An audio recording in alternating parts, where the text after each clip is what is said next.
السلام علیکم قابل قدر ویورز، میں ہوں سیف سروہی قانون گو ٹی وی سے آپ کو ایک بریکنگ نیوز دینی ہے۔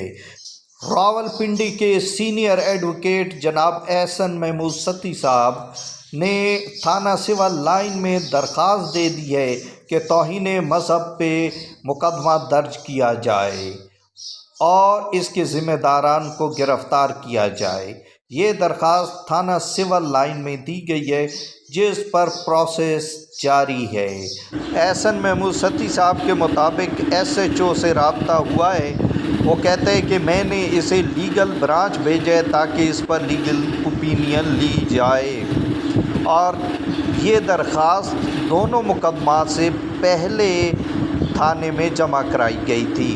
تو دوستو، میری آپ سے گزارش ہے کہ میرے چینل کو سبسکرائب کریں، لائک کریں اور شیئر کریں تاکہ آپ کے پاس اسلام آباد راولپنڈی میں ہونے والے واقعات کی تازہ ترین اپڈیٹ پہنچ سکے۔ خدا حافظ۔